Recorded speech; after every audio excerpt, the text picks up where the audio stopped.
Okay, good afternoon, everyone, and thank you for joining us for the 43rd Foulston Siefkin Lecture. My name is Rachel Schween, and I am the Editor-in-Chief for Volume 60 of the Washburn Law Journal. I'd like to begin by thanking the Foulston Siefkin Law Firm for making this event possible. Foulston Siefkin has generously sponsored this event since 1978, and we are very excited to be holding the 43rd lecture today. Several attorneys from Foulston Siefkin have joined us today. Welcome to each of you.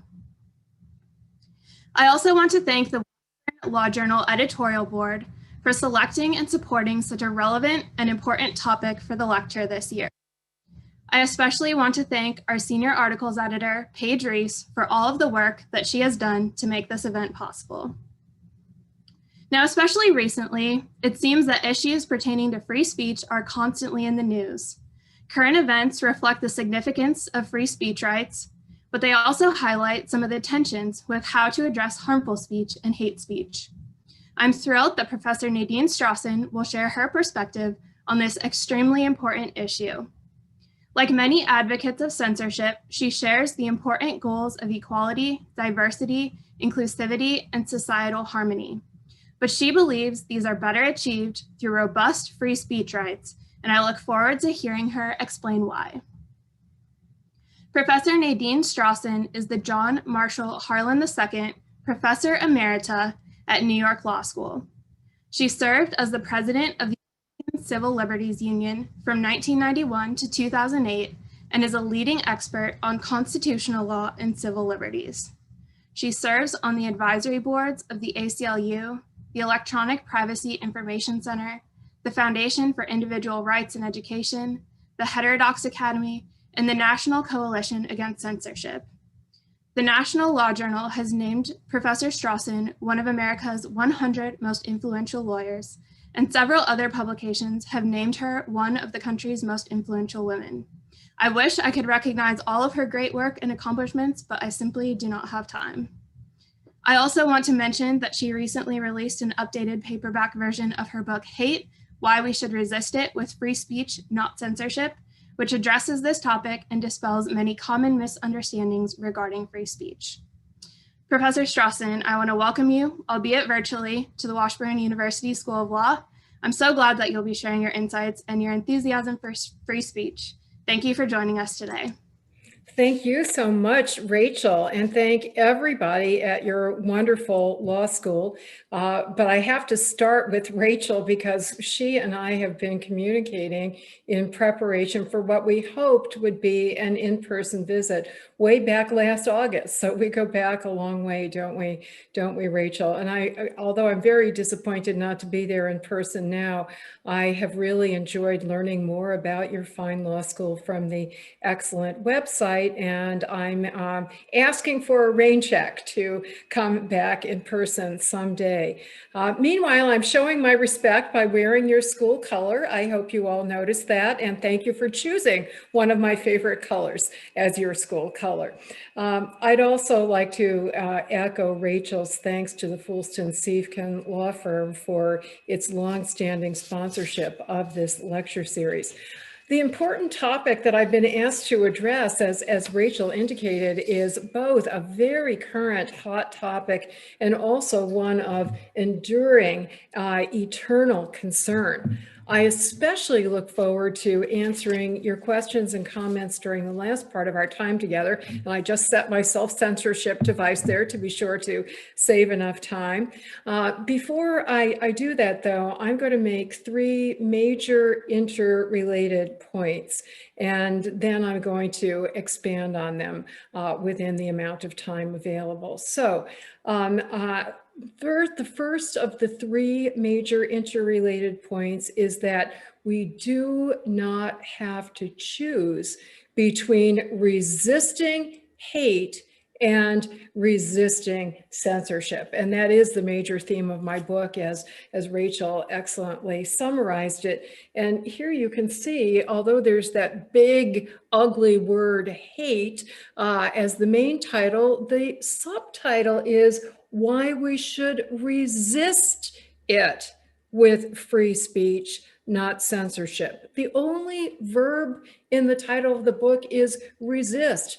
My overarching goal, consistent with my lifelong work as a human rights activist, is to resist and hopefully overcome hate. And I have come to oppose censorship because I continue to be convinced that, well-intended as it is not an effective and may even be a counterproductive strategy toward that goal of resisting hate and all the other positive goals, which, as Rachel said, I fully share with proponents of censorship: equality, diversity, dignity, inclusivity, and societal harmony. Now, I said that we can resist hate while resisting censorship. That's my main point number one. But here, please indulge me, I would like to drop a footnote. Since this lecture is sponsored by the Law Journal, I figure a footnote is completely appropriate. So my footnote here is to the word censorship. It is not a constitutional law term of art. Different people use it differently. So let me tell you the way that I am using that term when I talk about resisting censorship. I'm using the word censorship as any speech suppression that goes beyond the First Amendment limits that constrain government censorship, as the US Supreme Court has construed the First Amendment. Basically, and I'll summarize it now, go into a little bit more detail later on, but the essence is that government may suppress speech if, but only if, the suppression is necessary to promote a countervailing goal of compelling importance. All the law students will recognize that as the familiar strict scrutiny test. Beyond that, though, it's inappropriate censorship, as I am using that term, and more importantly, or at least as importantly, ineffective censorship beyond that point. Okay, point number two is that no matter how well intended, censorship is at best ineffective and at worst counterproductive. Not only, and here I am relying on a vast amount of evidence that I have been studying for a lifetime, but in particular doing the research for my book, starting in about 2015 and continuing. It's an ongoing process through the current day, looking at the actual impact of censorial laws, not only throughout history, but also around the world. And I have concluded, but even much more importantly, human rights activists from around the world, many of whom I cite in my book, have concluded that no matter how well intended, these laws in practice do not effectively suppress hateful ideas, much less hateful actions. And even worse, they may perpetuate the very kinds of inequality that they are intended to counteract. And one of the reasons is that, again, throughout history and around the world down to the present day, these laws are disproportionately used to silence the voices of the very members of the traditionally marginalized and excluded minority groups who are intended to be benefited by the law.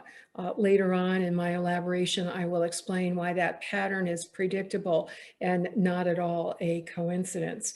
My third interrelated point is that non-censorial measures are more effective for suppressing hateful attitudes and combating hateful actions.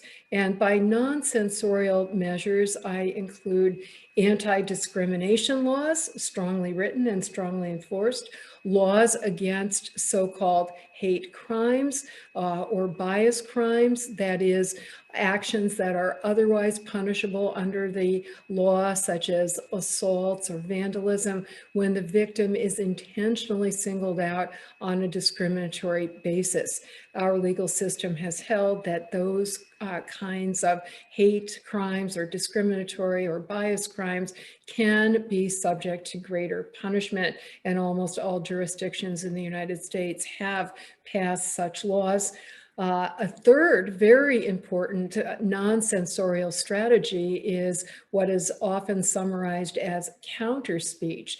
Any one of literally infinite numbers of ways that we can raise our own free speech voices, exercise our own free speech rights to counter and to curb and to rebut and refute hateful ideas and expression. And here, let me give you just one quote from one of the many international and other country human rights activists that have reached the conclusion that these non-censorial measures are far more effective than their own country's hate speech laws. Let me quote the ECRI, ECRI, the European Commission Against Racism and Intolerance.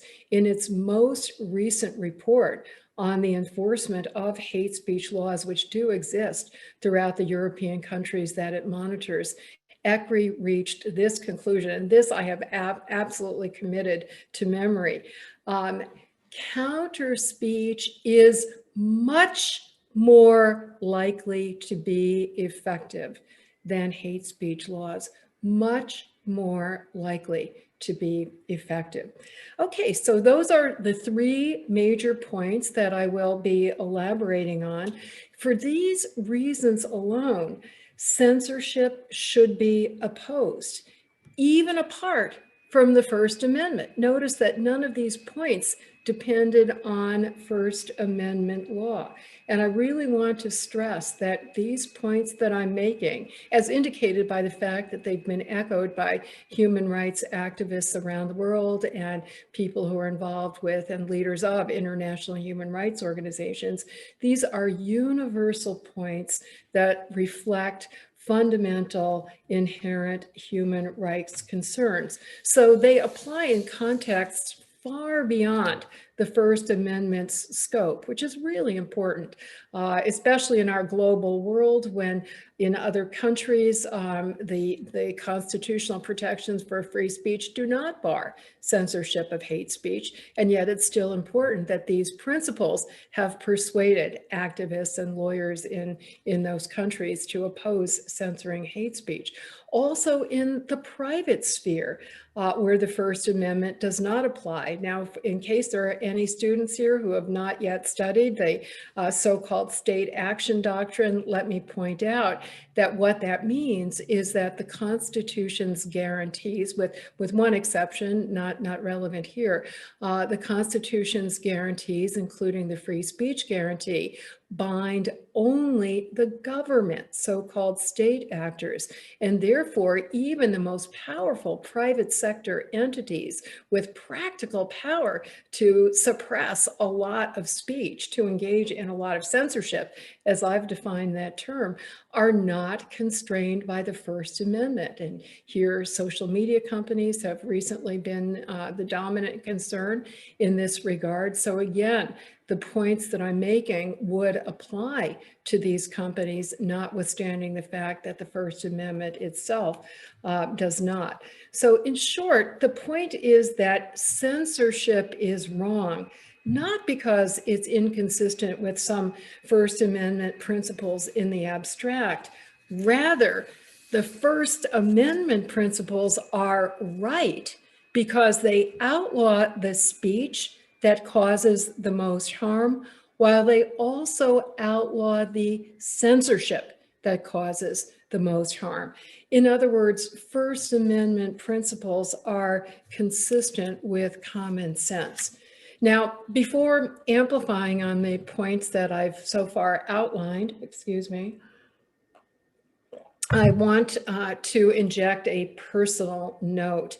These commitments that I have been referring to and that I discussed in my book have infused my life, not only my professional life as a human rights crusader, but also my personal life as reflected in my family history on both sides. For lack of time, let me stick to my father's side of the family. His story is very dramatic. He was born in Berlin in 1922 and was decreed under the pernicious Nuremberg racist laws that were adopted by the Nazis. My father was pronounced to be a Jew of the second degree, meaning that one of his parents was Jewish and one was, quote, Aryan.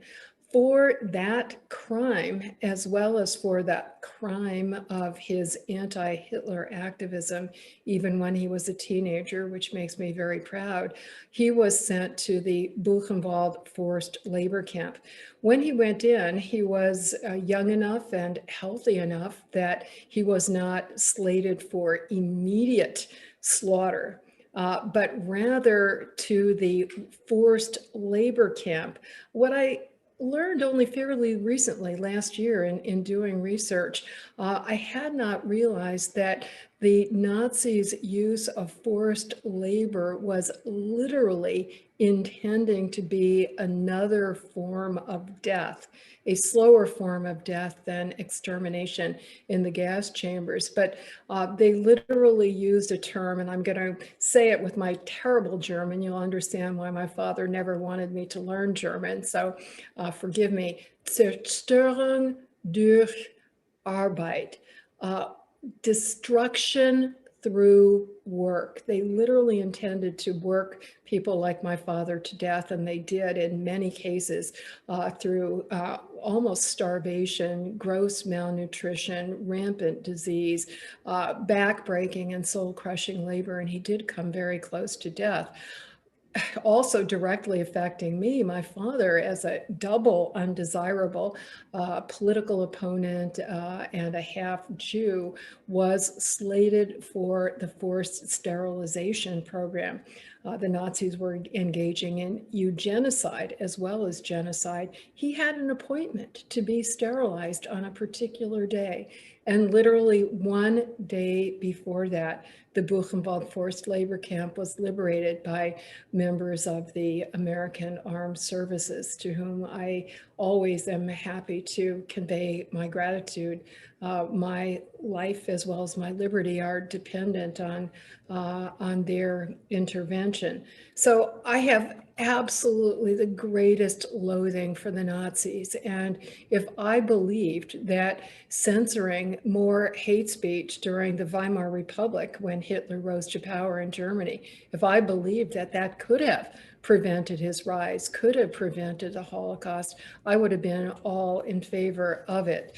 The fact is, though, as many people do not know, that the Weimar Republic enforced very strictly worded anti-hate speech laws, very similar to the ones that are still enforced in Germany. And they were enforced very rigorously. The leading Jewish organization at the time actually gave quite high grades to the prosecution efforts. These were not botched prosecutions. They were taken very seriously. Obviously, they did not quell the rise of Nazism and anti-Semitism. To the contrary, many leading Nazis and Nazi publicists and publications were prosecuted and convicted, and they reveled in it. These trials became propaganda platforms for them, from which they gained attention they otherwise would not have received and sympathy they otherwise would not have received. Germany is still experiencing a similar pattern today, thank goodness, nothing close to genocide, but very strictly enforcing the strictest hate speech laws in the world. One expert has said that possibly some Middle Eastern countries have laws that are even stricter. But to her, her knowledge and assessment is that Germany's are the strictest in the world, including a pioneering unprecedentedly strict hate speech internet law, the so-called NetzDG law that went into effect at the beginning of 2018. And yet Germany is still suffering at unprecedented levels of violence, including anti-Semitic violence, but also violence against progressive politicians who are in support of immigration and refugee rights, against refugees, against immigrants, against the Roma, using the Jews as the most poignant example in light of German history. It's important to note that last year, for the first time in German history, there was so much anti-Semitic violence that, and you may remember, they've gotten a lot of publicity, even in the United States, some attacks against synagogues, among others. Chancellor Angela Merkel, for the first time in German history, felt compelled to appoint a cabinet-level minister for anti-Semitism. And both that minister and the Jewish leader who is the head of the umbrella organization of all the Jewish organizations throughout Germany, both of those leading figures issued a warning saying that it is not safe for Jewish men in Germany to go out in public wearing the yarmulke. That's the skull cap that many observant male Jews feel that they have a religious duty to wear.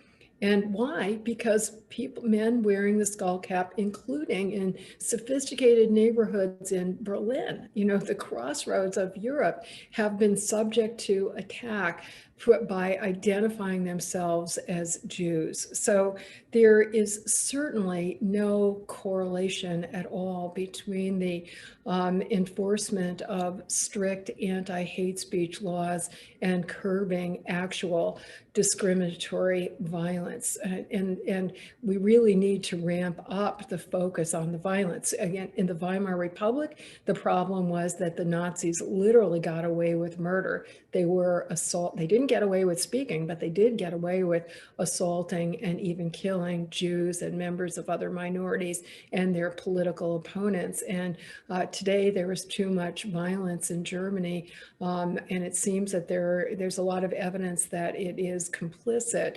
Complicit in it are elements of the military and the police forces. So these are the really serious problems. In the meantime, the anti-hate speech laws, including the NetzDG law, are being enforced in ways that are completely counterproductive, being enforced against political critics and victims of hateful acts and hate speech. Let me just give you one current example. My book has some older examples, but here's an example from just last month. It's a news story from the Jüdische Allgemeine, which is the Jewish General News. And the headline is, Cologne mayor faces hate speech investigation after sharing an anti-Semitic post to condemn it. The public prosecutor in Cologne started proceedings under Germany's anti-hate speech laws against two people who highlighted and condemned someone else's anti-Semitic hate speech. Not only the mayor, Henriette Reker, but also a member of the city's Jewish community, Samuel Aron. Someone had distributed an anti-Semitic flyer in Cologne. Mr. Aron shared a picture of it on Twitter, which Mayor Reker retweeted with the following message. And it was in German, and this is thanks to Google Translate, a particularly disgusting example of the anti-Semitism that lives on in the minds of a dangerous minority. Anyone who thinks that way has no business in Cologne or anywhere else in our society. Yet the public prosecutor defended his office's decision to start proceedings against both Mayor Reker and Mr. Aron, the Jewish community member, noting that German law bars distribution of hate speech regardless of the reason for doing so. So case in point, ineffective and counterproductive. Now, let me expand briefly on the First Amendment principles that I summarized. There are so many misunderstandings about the First Amendment. Public opinion polls show that people are hostile to what they think the First Amendment provides, yet I am convinced, based on constant public presentations and interactions, that if people understood the common sense nature of our First Amendment law, they would be much more supportive. And in a nutshell, you hear two extreme statements when it comes to the law, what the law supposedly provides about hate speech. They're diametrically opposite from each other, but they are equally wrong, that they have in common. One is that hate speech is not free speech. I see posters to that effect a lot on college campuses, and I've actually heard government officials, some of whom are lawyers who should know better, saying that. On the other hand, I too often hear people saying hate speech is protected free speech, and neither generalization is right. Our law uses common sense criteria to distinguish the hateful speech that is protected because it should be from the hateful speech that is not protected because it should not be. And this comes down to two fundamental free speech principles. The first one is the viewpoint or content neutrality principle that the Supreme Court has called the bedrock underlying our complex system of free speech law. Given all the complexities, this is the bedrock that undergirds it all. And that is that government may never suppress speech solely because of dislike, even loathing of the viewpoint or content, the idea or the message of the speech, no matter how deeply despised. However, when we move beyond the content of the speech to the context, if in particular facts and circumstances that speech directly causes or threatens certain serious, imminent, specific harm, then the speech can and should be punished. And the Supreme Court has recognized a number of categories of speech that satisfy what is often called the emergency principle. It's really another way of stating that general strict scrutiny test that I listed before, when the speech directly poses an emergency, and the only way to avert the emergency is through suppressing the speech. Categories of speech that satisfy that standard, which hate speech often fits into, include true threats, when the speaker is targeting an individual or a small group of individuals and means to instill a reasonable fear that they are going to be subject to harm. Another example, which has been in the news a lot since January 6th, of course, is intentional incitement of imminent violence, where the violence is, or violence or lawlessness, where the violence or lawlessness is likely to happen imminently, and another is targeted harassment or bullying. So actually, a lot of hateful speech does occur in contexts where those examples of speech that satisfies the emergency principle or the restrictions satisfy strict scrutiny, and therefore can and has been punished. But the mere fact that the word is upsetting or offensive or insulting is never enough to justify punishing it. The Supreme Court has been very unanimous. In modern history, there's not a single justice who has dissented from the principle that there should be no content-defined concept of hate speech, that because of its despised, hateful content alone is unprotected. To cite one recent example, the case of Mattal versus Tam, in which the Supreme Court unanimously upheld the right to use an ethnic slur.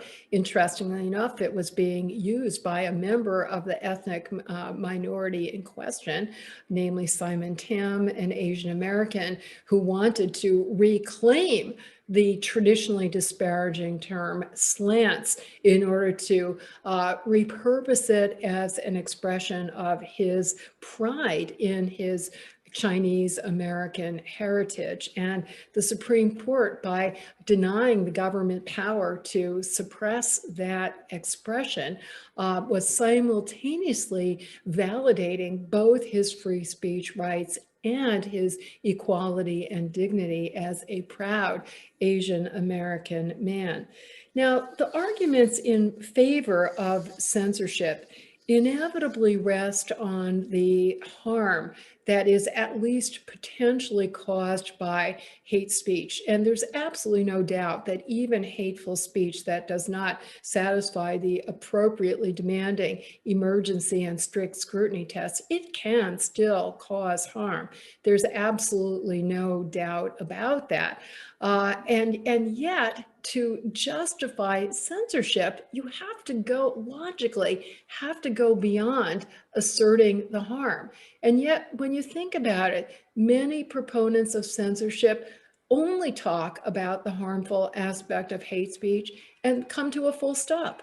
One example is my longstanding colleague, Jeremy Waldron, for whom I have the greatest respect, with whom I've shared the podium countless times, where we discuss our respective books. And his excellent book, as some of you may know, is entitled The Harm in Hate Speech. And really, that is the beginning and end of his analysis, that hate speech can do harm. Logically, when you think about it, though, you still cannot justify censoring any kind of harmful speech unless you make certain other showings. Number one, that the censorship is going to be effective, that it's going to have an impact in actually redressing that harm. Number two, that the censorship does not cause other kinds of harm as unintended adverse consequences of the censorship. And number three, that there are not any less speech restrictive alternatives that could be at least as effective in redressing the harm, if not more so. So it's really on those points that I rest my case. And that said, though, I do want to come back, spend a minute or two on the harm issue, because it's not necessarily the case that hateful or other controversial speech will cause harm.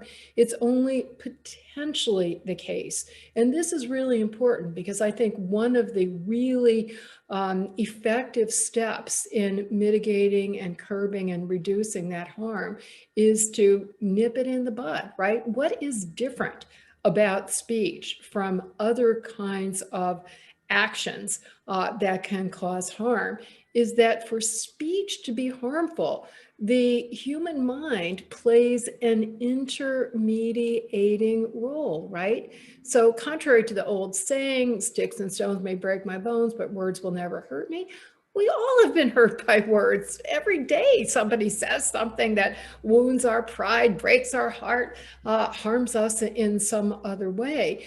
The difference is that the sticks and stones immediately, by mere contact, cause the harm, whereas speech will only cause harm if we or other audience members process it in some way.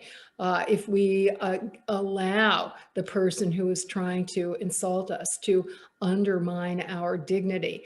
Eleanor Roosevelt had a wonderful quote that I use in my book, something like, nobody can insult us unless we give them permission to do that. And I say this with the greatest respect to those who have been targeted by hate speech, as not nearly to the extent of other people, I'm sure. And yet, through my experience, I align myself with minority group leaders and psychologists and mental health counselors who say that we can and should learn habits of mind and resiliency that will empower us to look down on those who are trying to undermine our dignity. And let me just quote one of many I could quote on this point. Happens to be Van Jones, who's a respected, an African-American man who's a political activist as well as a media commentator. And he was speaking to minority students on campus a while ago who were asking him about safe spaces and trigger warnings and the harm that hearing racial insults could do to them. And he said, I don't want you to be safe ideologically. I don't want you to be safe emotionally. I want you to be strong. I want you to be deeply aggrieved and offended and upset, and then to learn how to speak back, because that is what we need from you. Likewise, in terms of the other major kind of harm that could definitely, potentially, but not at all necessarily flow from hateful speech is discriminatory actions and violence. But think about it. The vast majority of us who hear hateful speech are not motivated to become discriminatory in our ideas, let alone our actions. But many of us, indeed, I would dare say most of us, are impacted in exactly the opposite way. It galvanizes us to ramp up our own commitment to anti-racist and other positive actions. Think, for example, of the horrific hate speech in Charlottesville in 2017. You know, you now know my history, so you can imagine how it still chills me to think of those white supremacists chanting, "You will not replace us. Jews will not replace us." But with the prominent exception of Donald Trump, who received enormous blowback because of failure to sufficiently condemn the white supremacists, the uproar against their messages was almost deafening, including from leading Republicans who at that point were not criticizing Trump at all, and yet criticized him for not being sufficiently condemnatory, leading members of the military. There were two business councils that were advisors to the president, and they were very supportive of his economic policies and his tax policies, but they were so upset by his failure to sufficiently denounce the white supremacists that those groups disbanded. And across the nation, we had spontaneous gatherings in small towns, including the one where I've been living for the recent past, of people just coming together not only to denounce the racist expression, but also to band together for ongoing anti-racism efforts that are still going on to this day. I want to, since I mentioned the Charlottesville situation, I'd like to quote somebody who I had the privilege of sharing a podium with a couple of years ago. The name may not sound familiar to many of you. Her name is Susan Bro, but I'm sure the name of her daughter will sound very familiar to many of you. Her daughter is Heather Heyer. Heather, of course, is the young woman who was mowed down by the brutal vehicular assault on counter demonstrators in Charlottesville. And I was sharing a podium with Susan Bro on issues that we're talking about now. And I was very trepidatious because the ACLU had defended the free speech rights of the Unite the Right protesters in Charlottesville. The judge agreed with us, I believe correctly, that they should not have been denied their permit. At that point, there was absolutely no evidence of planned violence. To the contrary, the police department consistently testified very strongly that they were completely prepared to ward off and prevent and deal with any violence. But you know, violence occurred, and it would not have shocked me if Susan Bro was very blamed the ACLU for her daughter's terrible murder. She was asked by the moderator If Unite the Right sought to rally in Charlottesville again next year, would you think that the permit should be denied? And to my amazement, my amazement because I knew nothing about her other than sadly how her daughter had been murdered. So to my amazement, she gave the most passionate defense of free speech, completely off the cuff, but I've transcribed it and I'd like to read part of it to you because this is a person I think speaks with special authority on these issues, given her personal experience. She said, "Once we take away the right to free speech, we may never get it back. Also, we walk into the room blindly if we don't take the time to know what the other side is thinking. Hate groups very often crave silence or violence. They want a violent reaction or they want no one to oppose them at all. Neither approach is effective.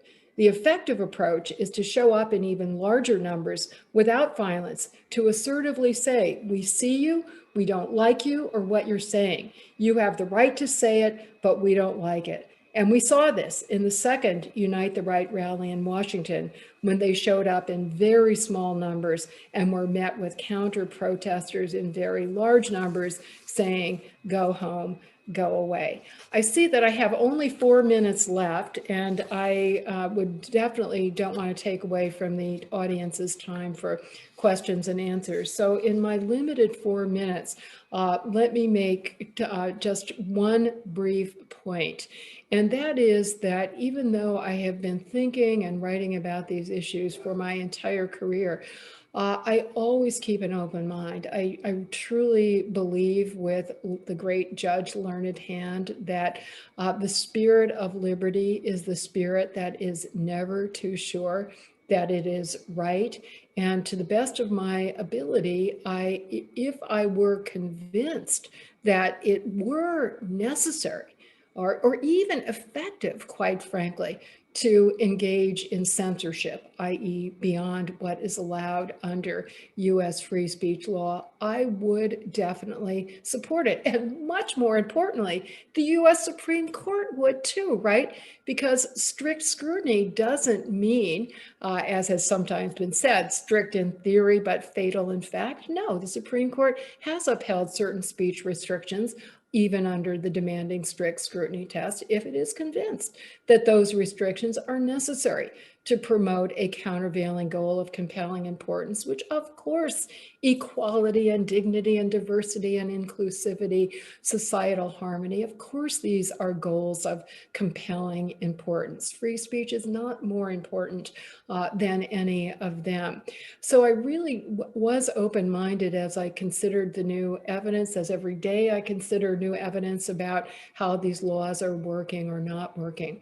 And then the flip side of that is, just as I have been convinced through my ongoing inquiries that censorship is even less effective than I had believed. On the positive note, and I love to end on a positive note, I truly have become much more convinced than ever that the non-censorial strategies are even more effective than I had hoped. I read just today about yet another collaboration of two universities in Pittsburgh, Carnegie Mellon and the University of Pittsburgh, are going to pool their resources to create an interdisciplinary center for hate studies. This becomes the 5th one in the world. The first one was created fairly recently, bringing together experts from every discipline, literally A to Z, anthropology to zoology, and everything in between, that are examining with great persuasiveness and fascination to me the root causes of hatred and other negative attitudes such as extremism and the effective ways to counter them. So I'd like to thank all of you for doing one thing that definitely has been proven to be effective, and that is to raise our voices against hatred consistently and whenever we can. I'll give Martin Luther King the closing words on that point. In the end, he said, "We will remember not the words of our enemies, but the silence of our friends. So I'd like to thank all you friends for not remaining silent in the face of hate. Thank you very much. Thank you so much, Professor Strossen. Now, of course, we would like to open it up to question and answer, and I do have a few questions to get started, but I also encourage everyone else to ask questions as well. And so you can do that by typing your question into the chat or simply indicating that you have a question in the chat, and then we can call your name. And then another way that you could do that is to raise your hand through your name as a participant. So the first question I will ask is, what is the difference between free speech, yelling fire in a crowded theater, and inciting a riot, fight like hell, as opposed to go up there and fight like hell? Could you repeat that? It's very precise, very specific, I should say. Yes.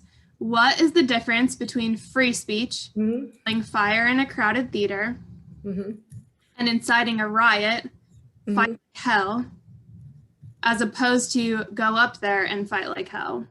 Okay, so obviously this is referring to Trump's verbiage on January 6th, but let me put on my common law professor hat here and thank whoever asked the question for doing what 99% of people do, which is to wrongly paraphrase the famous hypothetical example of fire in a theater.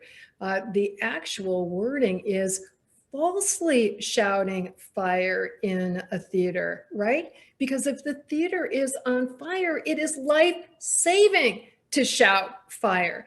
And this really gets at the essence, right? It's an illustration of the emergency test or strict scrutiny that I discussed. And context is everything, right? If the theater's on fire, you don't want to censor that speech. You want to amplify it. So there have been a lot of discussions among First Amendment experts as to whether Trump's statements on January 6th and or his statements leading up to January 6th would satisfy the very strict standard that the Supreme Court laid down unanimously in 1969 in the Brandenburg case, in which it said that even advocacy of violent or lawless conduct is protected. The only thing that is not protected is intentional incitement of imminent violence, where the violence is likely to happen imminently. The Supreme Court has only had 2 more decisions since that one in which it has applied that standard. And not surprisingly, in all 3 cases, it has held that the very strict standard has not been satisfied. Likewise, there was a similar case from the U.S. Circuit Court of Appeals for the Sixth Circuit. The decision was in 2018, arising from a campaign rally when Donald Trump was running for president in 2016, in which the court held as a matter of law that his speech did not rise to the level of punishable incitement under Brandenburg for reasons that I think are analogous, namely, Trump used directly inciting language to some of his supporters, telling them to get him out of here, referring to some anti-Trump demonstrators who were roughed up by the Trump supporters, and they are the ones that brought the action. It was a civil damages action, interestingly enough, so a lesser burden of proof than under the criminal law. And yet, because Trump qualified his language by saying, "but don't hurt him," the Sixth Circuit said that was enough to protect him from being held culpable under the Brandenburg standard. And there was some similar qualifying language in the January 6th speech. And also, some people are questioning whether the violence or the lawlessness was actually imminent. So I think there's enough there. My own view is that it's a close enough question that it could go to the fact finder, whether that's a judge or a jury. I'd love to hear what the questioner thinks, but I guess we don't have time for that. I should say in my free speech seminar, we spent an entire class discussing this. There's a lot there to discuss. Thank you. The next question is, it begins, you served 18 years as the head of the ACLU. Why has the ACLU backed off its historic and unapologetic fight for the First Amendment rights of people to speak their mind on all topics and peacefully protest?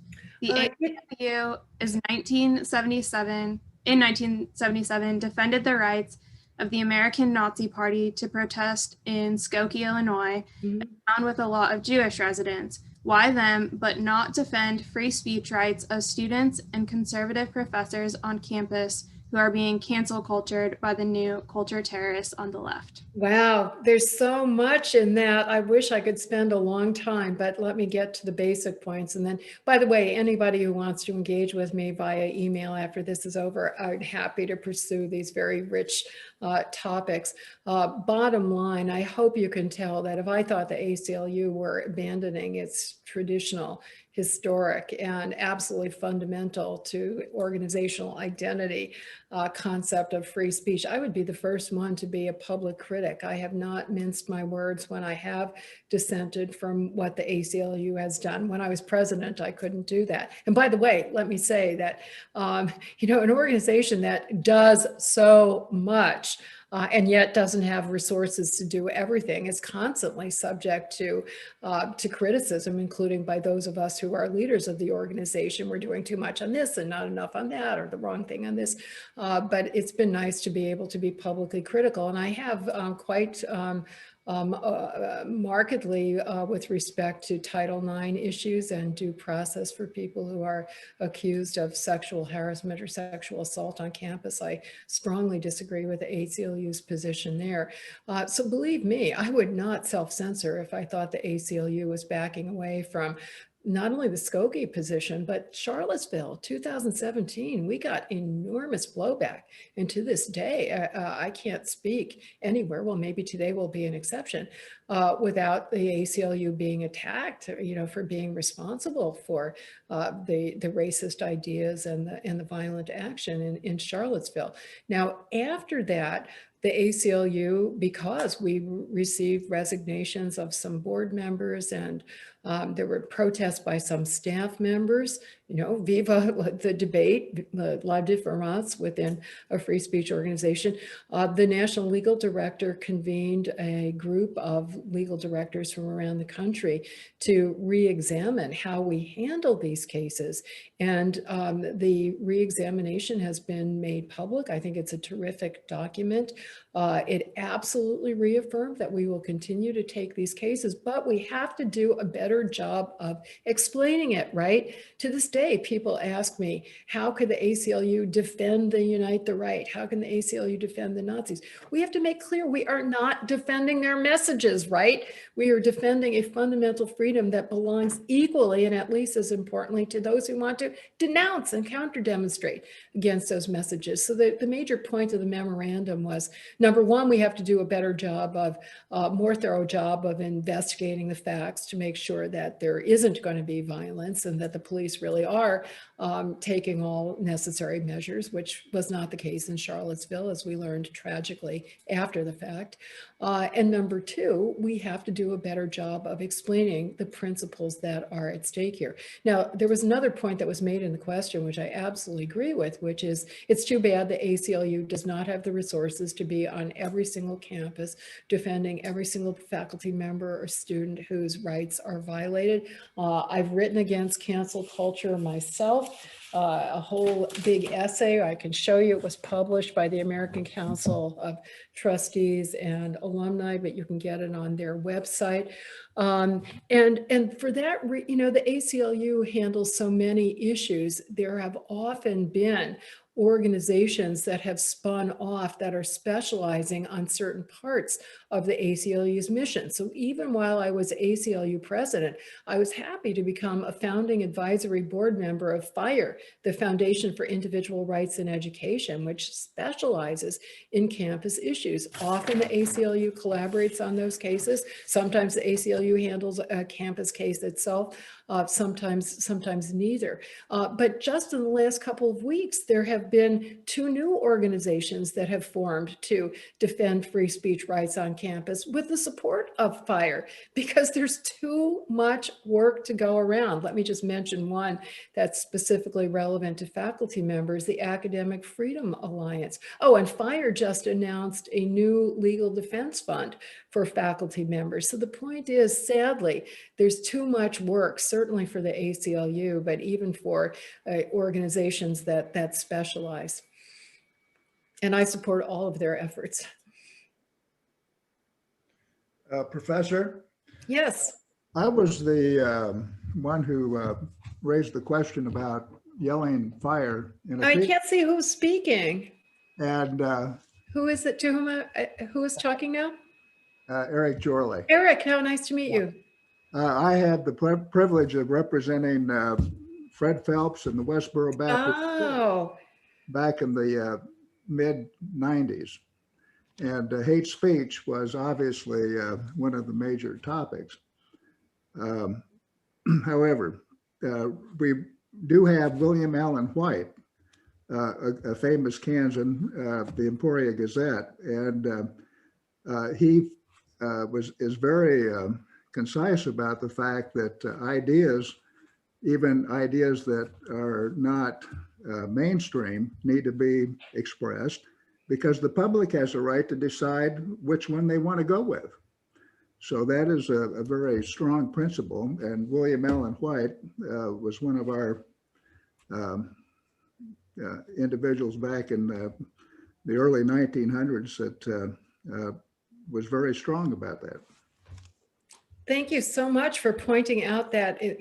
I think everybody knows the Kansas connection of the Westboro Baptist Church, but those are such important cases and such important principles. Thank you so much for your valued representation. And I actually, for the more recent Supreme Court case involving the Westboro Baptist Church, Snyder versus Phelps, I quote very prominently in my book, because the Supreme Court says, you know, we are upholding freedom of speech, not because we deny its power to hurt and harm and cause great pain, but precisely for that reason. And I had not, as I say, you know, it's nice to know about the other Kansan, and absolutely, I think it is especially important in a democracy where we, the people, wield sovereign power. We have not only a right, but I'd say an obligation to hear all of these viewpoints. I'll say, you know, I know this has made me unpopular with many of my friends and colleagues, but I oppose the deplatforming of Donald Trump for that reason. I defend his free speech rights, but to me, even more important is, you know, when it's the leader of the free world speaking, we have a right to listen to him and a duty to listen to him and to respond through democratic tools, not through censorial tools. Well, William Allen White believed that an individual had the right to choose, and he could not choose unless he heard various points on the subject. So I think that we have to have a lot more faith in our public when we come to free speech to be able to discern their position. They have a right to not make the right choice, but we have the right to express our ideas so that they can choose. I think that's the bedrock of the First Amendment. I couldn't agree with you more. And it is true that I do hear a lot of rhetoric, and I think some of it is quite elitist, of not trusting people to make, to listen to the right things or to make the right choices. As a civil libertarian, I tend to be more skeptical of government power than I am of my co-citizens.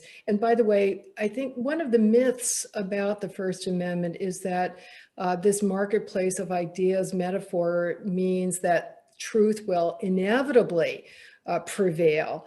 falsehood and dangerous speech will inevitably be suppressed. I don't think that's what Holmes said. Holmes was a very great skeptic. And I think what he was saying is that truth is more likely to surface through unfettered debate than it is through government selection of what's true and what's false.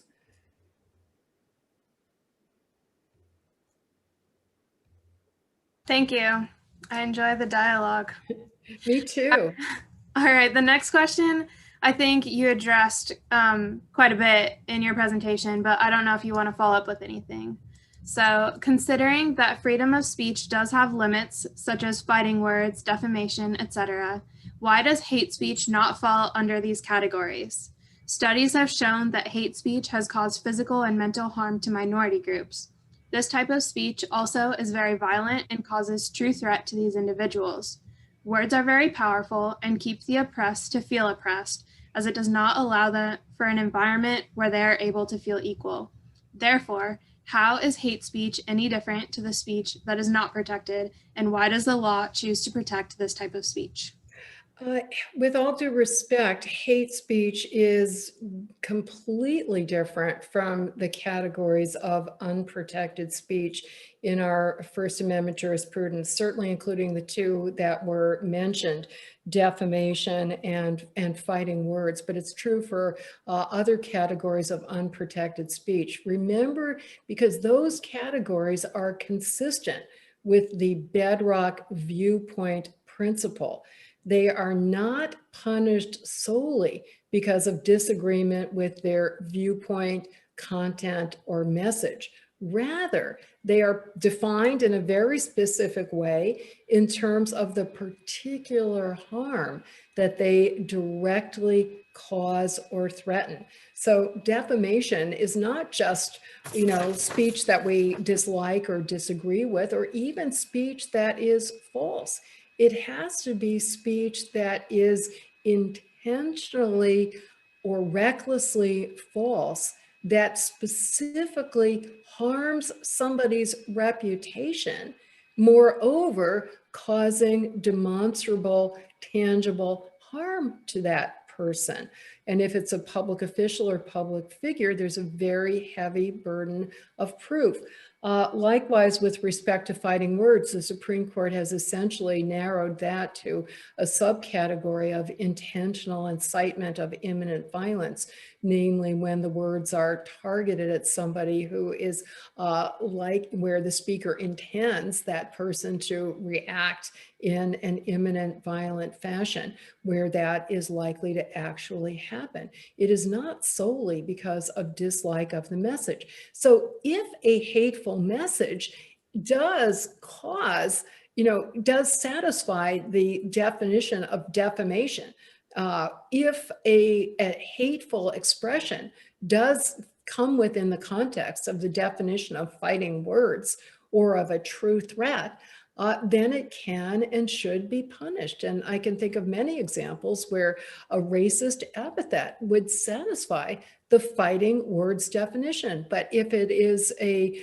racist epithet that is used in the context of Martin Luther King's letter from a Birmingham jail, as it is 3 times in that letter, and I have no doubt that it can and does cause trauma to certain people to read it. I've heard complaints from students who complain about being assigned to read that historic, eloquent, passionate plea, cry, demand for racial justice because of that word.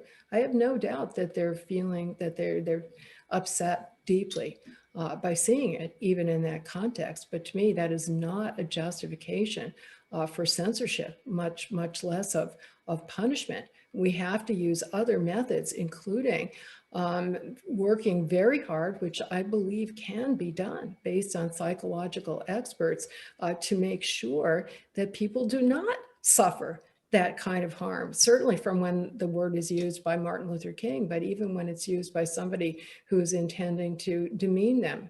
Don't cede that power to them, and there are ways that we can learn the habits of resilience.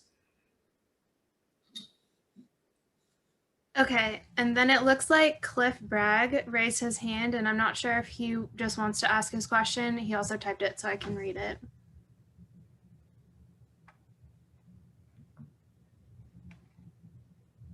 Sorry, let me turn my camera on here. Thank you. Cliff, hi. Hi there. Thank you very much for taking a question and for the lecture. I was curious if there, in your view, is a material difference between hate speech and speech that offends. Absolutely. Well, I say absolutely very quickly because speech that offends is a broader category, right? There can be anything can offend, right? People can take offense at how I answer their questions or what I said during my talk. You don't, as I'm fond of saying, we don't have a right not to be offended, and many of us are offended by, if I, Cliff, let me give you a very empirical answer to the question. And I'll ask it as if I were to class, I would ask people to suggest the answers. What is the type of expression? What is the expression that has been so overwhelmingly offensive to such a large number of Americans, including those who sit in the US Congress and those who sit in state legislatures, that they actually proposed a constitutional amendment to the First Amendment, which has come within a hair's breadth of passing, to make an exception to the First Amendment for this particular type of offensive speech. It wasn't hate speech. It was something altogether different. And I'd love to take people's hands, but not seeing any in my screen anyway. Burning the US flag. When the Supreme Court upheld the right to do that, there was an immediate proposal for a constitutional amendment, which quickly garnered the support of 3/4 of state legislatures, did very quickly get 2/3 of the vote in the House of Representatives. And last time it was voted on in the US Senate, it came within one vote shy of the 2/3 supermajority required. So that many Americans consider that far more offensive than they consider hate speech. Likewise, we know that many Americans were offended by taking the knee. I mean, you name it, it's an extremely broad category, but equally vague and subjective as the concept of hate speech. And that's the ultimate problem there. When you have a concept or extremist speech or disinformation, all of these loose categories that are targeted for censorship online and off, necessarily vest unfettered discretion in those who enforce it, which is why we see patterns of enforcement against disempowered minority groups. Thank you. Thank you. All right, the next question is, considering your assertion that hate speech is best combated by counterspeech, social media algorithms silo information to its users. This prevents counterspeech from reaching the relevant hate speech practitioners. It also amplifies the hate speech among the hate practitioners. Courts have protected this siloing and amplification as protected speech of the social media corporations. How would you address this speech problem that prevents counterspeech from reaching the right targets? It seems like the competing speech interests are counter to the principle you have illustrated. Again, a wonderful, complex question with many strands that I won't be able to do justice to. But first, I want to go back to Eric's point, which I fully agree with, that the essence of free speech is freedom of choice. And to me, one of the really searing problems with what we know, they're not very transparent, so we don't know as much as we should, but what we know about how the social media are using their algorithms to curate and to manipulate the feeds that we get is completely antithetical to that fundamental concept of freedom of choice, because we are not even aware of, on notice of, what these algorithms are that are driving what we see and what we don't see, much less do we have the opportunity to consent as we should. So one kind of regulation that I and other digital rights and free speech activists have been supporting is it's typically called privacy protection, or you can think of it as some kind of consumer protection, that we should all have the right to basic information, notice and opt-in consent, or to not consent to the algorithmic feeds, better yet, to have a range of options that we can choose among as social media users. And there are some technological approaches for doing that as well. However, I have to say, in terms of the assumptions that we have echo chambers and filter bubbles, there is a lot of study. In fact, I believe that the consensus of studies is that those phenomena are largely exaggerated. And studies have been done, for example, by Oxford University's Internet Institute, which shows that people who get their information online by and large are seeing more different sources of information and more different perspectives than people who get their information in alternative ways, such as watching their favorite cable news channel. So let's be sure we don't get into echo chambers about echo chambers and be open-minded to research complexifying the subject. Beyond that, it definitely is true that the media, online media, facilitate people only seeking out certain disinformation, certain conspiracy theories all across the ideological spectrum, I might add. But the social media also facilitate counterspeech in an unprecedented way. And there have been very encouraging experiments that have been going on, including reaching out to people both in a wholesale way, trying to drive people to sites that provide corrective information for certain disinformation, and also in a retail way. I mean, speaking of the famous neighbor of yours, Westboro Baptist Church, Megan Phelps Roper described in her autobiography very compellingly how it was her engagement on Twitter that with people who were asking her to question her own views that led to her doing so, which led to not only her leaving the church, but taking at least one family member with her, and also dedicating her life thereafter to countering the hatred and the discriminatory ideas that she had been spreading for the first 26 years of her life. That was not despite social media, that was because of social media. This is also interesting. Thank you very much. So I do not see any other raised hands or questions in the chat, but please, if you have a question, step in, feel free to chat it or speak up. How much more time do we have, Rachel? As long as you're willing to answer. Oh, that's fantastic, because I thought I had used my maximum amount of time for talking. Now I'm thinking, gee, I should have talked longer.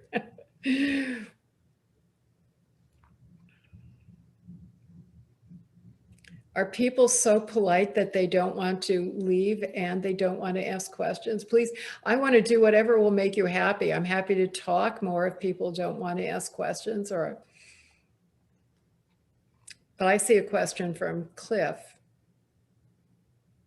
This is so interesting. And so I had 100 questions, but I'm just going to, I'll ask one and that's it. So thank you. No, please, I want to talk. Thank you. Okay. So I wrote this down. I'm going to read what I have here. So you were talking about how anti-hate speech, or more specifically censorship laws, can be ineffective and sometimes have like a Streisand effect and have the opposite result than what's intended. And then you mentioned how, like with social media companies, they are not bound legally to ensure the promotion of the First Amendment and so on and so forth. So though you said they are not included in the obligation to do so, what duty would you say do private entities have to promote and protect free speech? For example, so could a phone provider, like a cell phone provider, ban someone from using their cell phone service if a recorded call were made public and quote unquote unacceptable speech was heard on the call?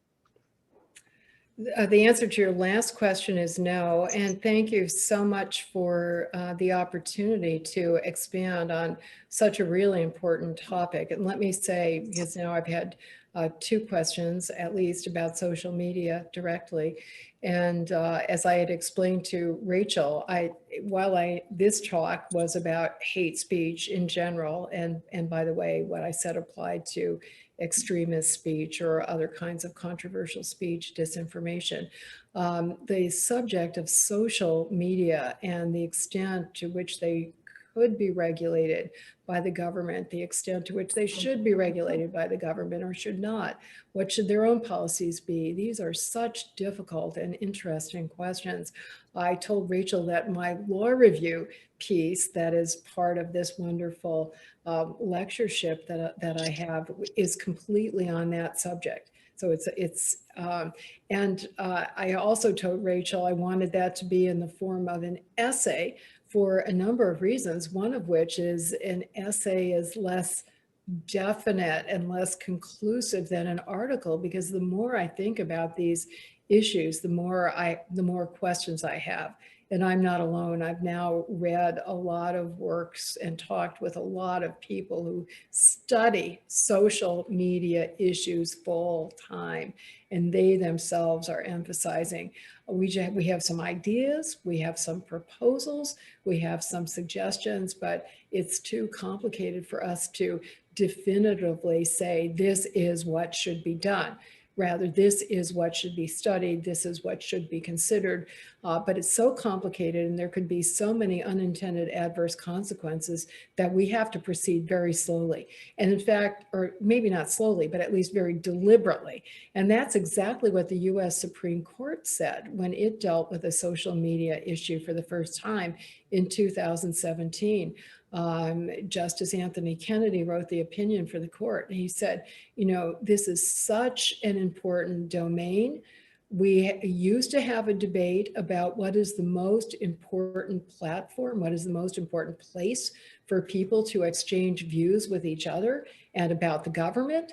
Again, going back to Eric's great point, but now there is no longer any debate. It is clear that the most important platform is online and social media in particular.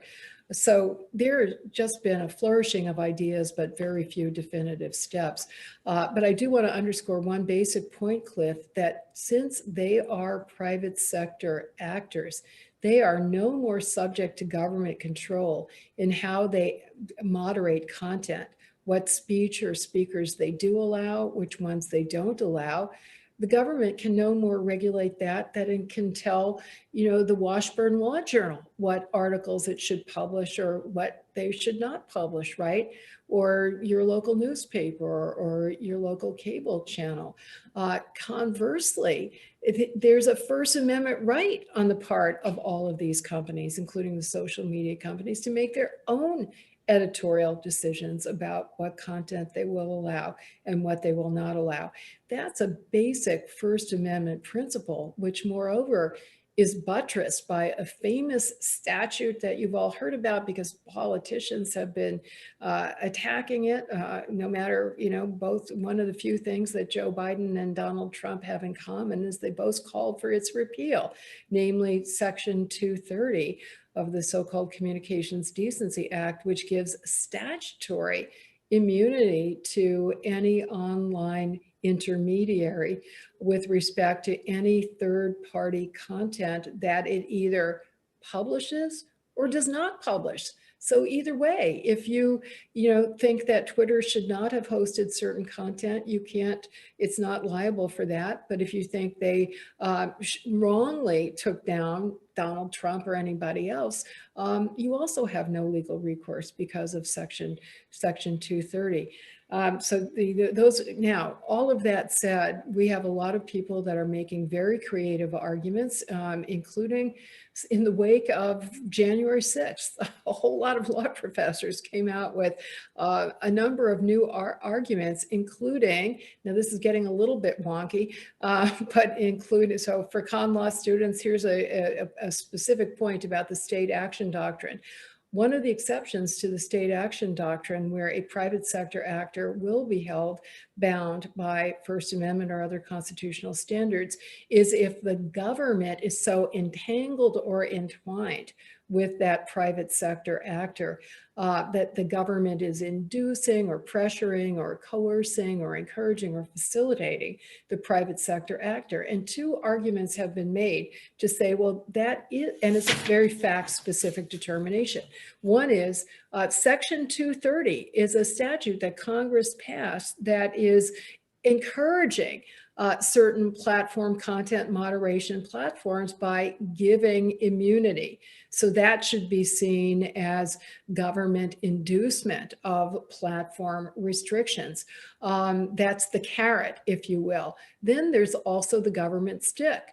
We all know how government officials are constantly putting pressure on the social media companies. Oh, you've got to restrict more hate speech. You've got to restrict more disinformation. You've got to take down more COVID-related misinformation and so forth. And Congress is constantly hauling in the heads of these companies for hearings. And basically, the subtext there is, you better do this. If you don't do this yourselves, we're going to do it for you, so that the voluntary self-regulation that we get with the ramped up content moderation policies is really government manipulation of these companies. And so it should be seen as government action. These arguments are new. To the best of my knowledge, only one court has given them any consideration, and I think others will, and I think they bear examination. The government should not be able to do indirectly through pressuring the private sector companies what it could not do itself.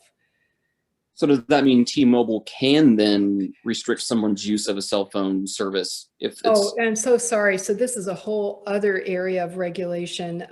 We have a history in this country of treating different communications media differently. And the phone companies have been treated as common carriers and regulated public utilities that have a legal duty to carry all communications and not to discriminate on the basis of messages. I mean, there can be exceptions if somebody is using the phone to commit a crime.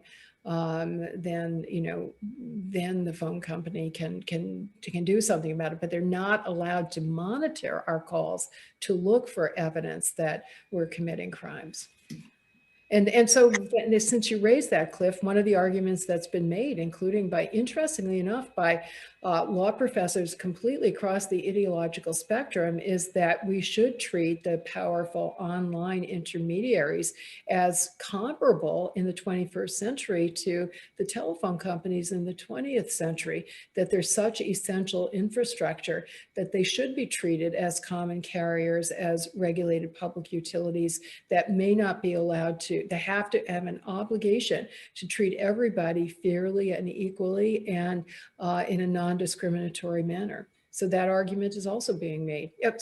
So more power to you. I don't know if you're a law professor or a student, but you're making arguments that very acclaimed law professors have made.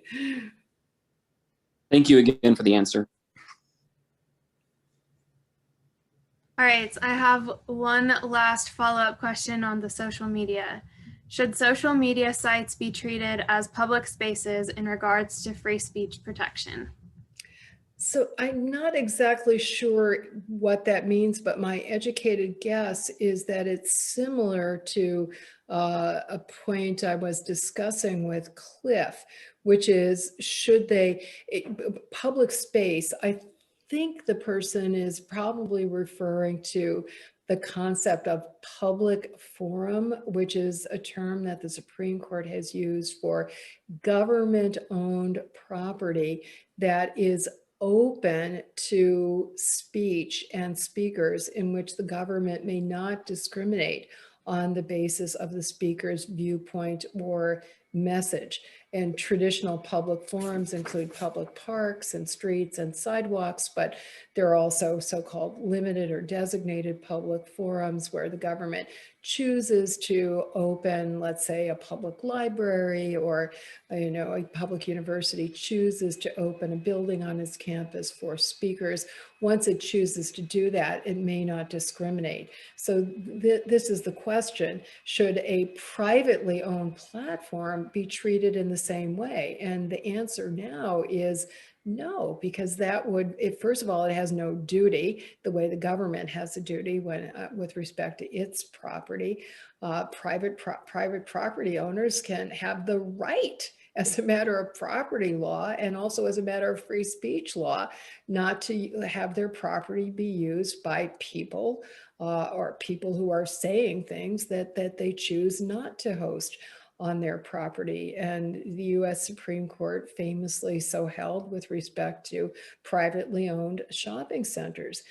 Arguments very similar to what are being made about social media were being made back in the day when people would hang out at the mall and they were the substitute for the traditional streets and parks and sidewalks. The argument was made, look, this is where people hang out. This is where they're going to engage in speech. This is where speech is going to get attention. Therefore, you should treat them, Supreme Court, as required to non-discriminatorily allow speakers and ideas access to their property. And the Supreme Court said no. Now, in fairness, the California Supreme Court, under its very different concept of free speech, said yes, as a matter of state constitutional law. So I'm talking about US constitutional law. Okay, thank you so much for joining us today, Professor Strossen, and for sharing your knowledge and insight on this topic. I really enjoyed it, and I really enjoyed the questions, including, I see now hands are going, oh, those are waving. Those aren't asking hands. If anybody would like to engage with me further, I'm very accessible via email, as Rachel can attest. Thank you so much. It was a great honor to be able to deliver this lecture, and thanks again to Foulston, Siefkin, and the Law Journal. Thank you. Have a good afternoon, everyone.